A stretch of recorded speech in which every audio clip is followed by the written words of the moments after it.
Can you repeat that? It says Sorry. the Aboriginal is indeed a very curious mixture, mentally, about the level of a child who has little control over his feelings and is liable to give way to violent fits of temper.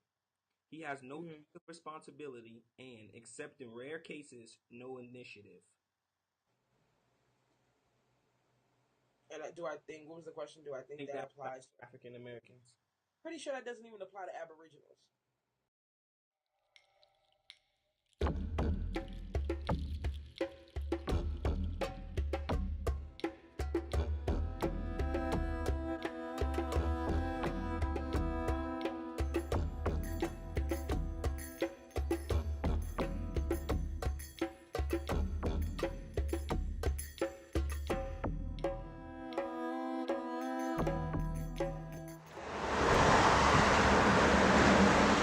My name is Jamal Perry Young, and I'm a student at Old Westbury University. I'm from New York City, and I traveled all the way over to South Australia to learn about Indigenous culture. Indigenous history and Indigenous people are pretty much mysterious to us in America. I've never seen, heard, nor learned anything about anything that happened here in Australia. In my time over here, I spent a lot of time at museums, interviewing people, adapting to the culture, and learning the history on the Ghana land. Did you get dropped off here or did you? Before there were any charges brought. So what did your mother tell you when she? Mum told us the day she left, she said, be good kids now. It's only going to be for a little while and I'll be back to get you. And those are the words you want to hear, but they're the worst words to hear. Because every day the thought is she going to come today?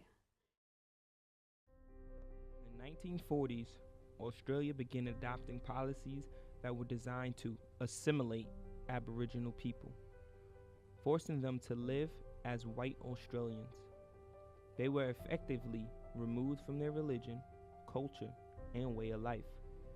The assimilation policy was based on the notion that there was nothing of value or significance in Aboriginal culture.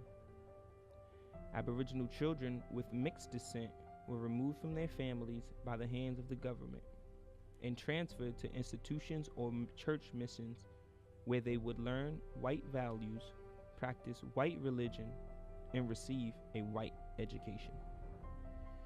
And in talking to, different stolen generation people, they don't want masses of money. They just want some financial acknowledgement from the government that is going to make them feel, well, I was worth, my pain and suffering has been worth something. Different mindsets here. Most people are good, but I think it's the people, like they're talking about closing down 150 Aboriginal communities in Western Australia because the capitalists want to get in there and start mining and destroying the country. So this happens. We fight these fights every day of our lives. It's not something in the past. It's something that happens today. Some of these people here, they don't know if they're going back home, if their community will still be there. Being colonized has a tremendous effect on the psyche. And it has a tremendous effect on the psyche because you have to see, like I was saying earlier, everything through the colonized eyes, everything through colonized ways. And through generations, you start to get socialized to believe those things. Because I used to wake up in the morning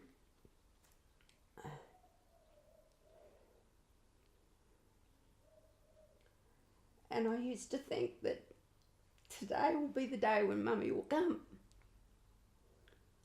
And I'd go to bed at night and I'd think, oh no, it didn't happen today, maybe it'll happen tomorrow. After speaking to Beverly and hearing about the experiences she went through, I met up with Andrew Wilson at the State Records Department. You see a lot of early development of legislation targeted at Aboriginal people, and a lot of that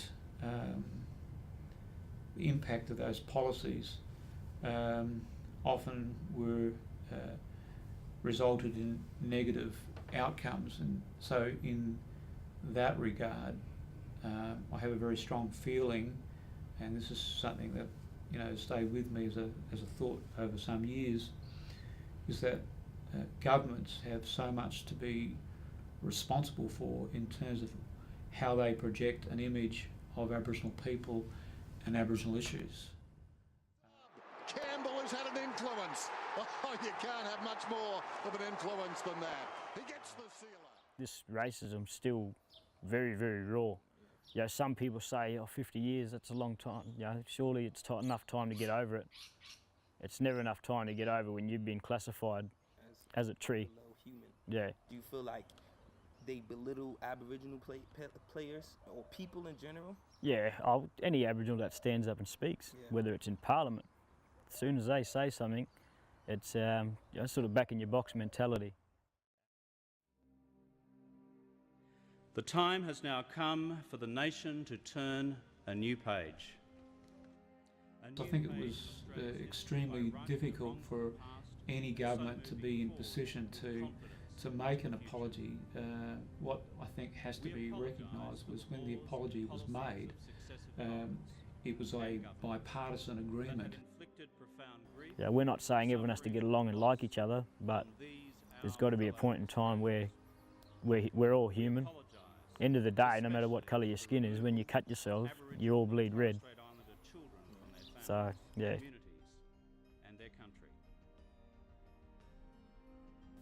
I feel like Australia is like a diamond in the rough, because through all of their turmoil and through all of their craziness, they grow, still learning from previous mistakes. And I think Australia is more open-minded than America in the sense of the people. They acknowledge the people that were here, and in America, we are a long way from that.